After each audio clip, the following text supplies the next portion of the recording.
உத்தரப்பிரதேச மாநிலத்தின் காங்கிரஸ் முதல்வர் வேட்பாளராக ஷீலா தீட்சித் தற்போது அறிவிக்கப்பட்டுள்ளார். இது குறித்த கூடுதல் விவரங்களை சொல்லுங்க அரவிந்த். உத்தரப்பிரதேச மாநிலத்தில் அடுத்த ஆண்டு சட்டமன்ற தேர்தல் நடைபெற உள்ளது. இதற்காக உத்தரப்பிரதேசத்தின் காங்கிரஸ் கட்சியின் முதலமைச்சர் வேட்பாளராக ஷீலா தீட்சித் அறிவிக்கப்பட்டுள்ளார். இவர் முன்னாள் டெல்லி முதலமைச்சராக இருந்துள்ளார். அதே போல உத்தரப்பிரதேசத்தில் நேற்றுதான் உத்தரப்பிரதேச மாநிலத்திற்கான காங்கிரஸ் கட்சியின் தலைவரும் அறிவிக்கப்பட்டார். ராஜ் பாபர் காங்கிரஸ் கட்சியின் தலைவராக அறிவிக்கப்பட்டுள்ளார். இவர் நடிகராக இருந்து காங்கிரஸ் கட்சிக்கு வந்தவர். எனவே காங்கிரஸ் உத்தரப்பிரதேச மாநிலத்தில் நடைபெறும் தேர்தலானது காங்கிரஸ் கட்சிக்கு மிகவும் முக்கியமானதாக பார்க்கப்படுகிறது. இந்த தேர்தலில் காங்கிரஸ் கட்சி தங்களுடைய ஓட்டு சதவீதத்தை ஓட்டு வங்கியை நிரூபித்தால் மட்டுமே காங்கிரஸ் கட்சி மீண்டு வர முடியும். நடந்த 2014ஆம் ஆண்டு நடைபெற்ற நாடாளுமன்ற தேர்தலில் தோல்வியிலிருந்து மீண்டு வர முடியும் என காங்கிரஸ் கட்சி தொடர்ந்து தங்களுடைய தீவிரமான முயற்சியில் ஈடுபட்டு வருகிறார்கள்.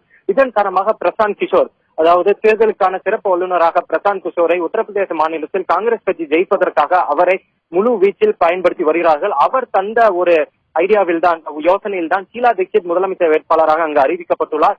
உத்தரப்பிரதேச மாநிலத்தில் உள்ள ஜாதி ஓட்டுகள் மற்றும் மதம் ரீதியாக இரண்டையுமே கவரும் விதத்தில் ஷீலா தீட்சித் அறிவிக்கப்பட்டுள்ளார்.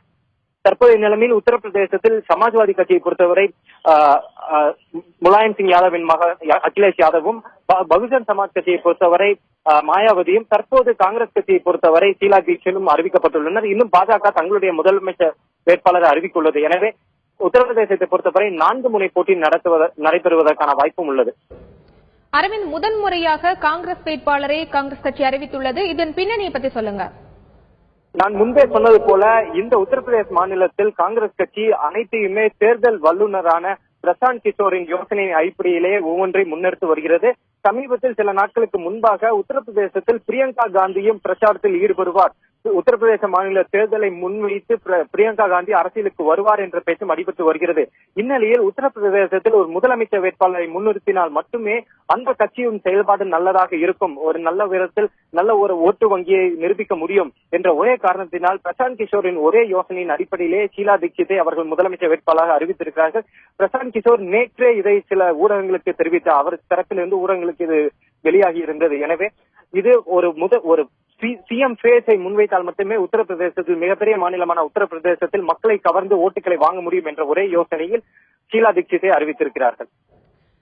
அரவிந்த், உத்தரப்பிரதேசத்தில் என்னென்ன பிரச்சனைகளை முன்வைத்து காங்கிரஸ் பிரச்சாரத்தில் ஈடுபட இருக்குது? உத்தரப்பிரதேசத்தை பொறுத்தவரை காங்கிரஸ் கட்சியின் ஒரே ஒரு டூல், தேர்தலுக்கான ஒரே டூலாக அவர்கள் எதை கருதுவார்கள் என்றால் மத ரீதியான பிரச்சனைகளை முன்வைத்தும், அதே போல நாங்கள் மத சார்பற்ற ஒரு அமைப்பு, ஏன்னால் உத்தரப்பிரதேசத்தில் கணிசமான இஸ்லாமியர்களும் இருக்கிறார்கள். அதே போல ஜாதி ரீதியாகவும் பல்வேறு பிரிவினர்கள் உத்தரப்பிரதேசத்தில் பிரிந்திருக்கிறார்கள். எனவே அனைத்தையும் கவரும் விதத்தில் உத்தரப்பிரதேசத்தில் நாங்கள் மத சார்பற்ற ஒரு அமைப்பு என்ற ஒரே இதை முன்வைத்து மட்டுமே காங்கிரஸ் கட்சி முன்னெடுத்து செல்ல இருக்கிறது. அங்கேயும் ஷீலா தீட்சித் ஜாதி ரீதியாகவும் அந்த அனைத்து பிரிவுகளையும் கவரும் விதத்தில் ஒரு நல்ல முதலமைச்சர் வேட்பாளராக இருப்பார் என்ற யோசனையில் தான் ஷீலா தீட்சித்தை அங்கு அறிவித்திருக்கிறார்கள். முன்னதாக ஷீலா தீட்சித் பஞ்சாப் மாநிலத்தின் காங்கிரஸ் கட்சியின் பொறுப்பாளராக நியமிக்கப்படலாம் என்ற பேச்சும் அடிபட்டு வந்தது. ஆனால் அதை அனைத்தையும் பொய்யாக்கி அவர் உத்தரப்பிரதேச மாநிலத்தின் முதலமைச்சர் வேட்பாளராக நிரூபித்திருக்கிறார்கள். அதே போல ஷீலா தீட்சித்துக்கு எதிராக அந்த வாட்டர் டேங்க் ஸ்கேம் என்ற ஒரு ஊழல் அவருக்கு எதிராக பதிவு செய்யப்பட்டுள்ளது. அவர் வரும் இந்த மாதம் ஆகஸ்ட் 24ஆம் தேதி லஞ்ச ஒழிப்பு துறை முன்பு நேரில் ஆஜராக இருக்கிறார். எனவே இதை அனைத்தையும் கருத்தில் கொண்டுதான் தற்போதே அதுக்கு ஆகஸ்ட் 24ஆம் தேதிக்கு பின்னதாக நடைபெறும் சம்பவத்தை முன்கூட்டியே அறிந்துதான் காங்கிரஸ் கட்சி தற்போதே முதலமைச்சர் வேட்பாளராக ஷீலா தீட்சித்தை அறிவித்திருக்கிறார்கள். உத்தரப்பிரதேசத்தில் காங்கிரஸ் முதல்வர் வேட்பாளராக ஷீலா தீட்சித் அறிவிக்கப்பட்டதை அடுத்து பாஜகவின் மனநிலை எப்படி இருக்குது அரவிந்த்? பாஜகவை பொறுத்தவரை அவர்கள் மிக தெளிவாக உத்தரப்பிரதேசத்தை பொறுத்து இருக்கிறார்கள். ஏனால் 2014ஆம் ஆண்டு நடைபெற்ற நாடாளுமன்ற தேர்தலில் உத்தரப்பிரதேச மாநிலத்தில் தான் பாஜக மிகவும் அதிகமாக ஒரு நல்ல விதமான வெற்றியை பெற்றது. எனவே உத்தரப்பிரதேசத்தை பொறுத்தவரை பாஜகவை தங்களுடைய ஒரு சாதகமான இடம்தான் என நம்பி வருகிறார்கள்.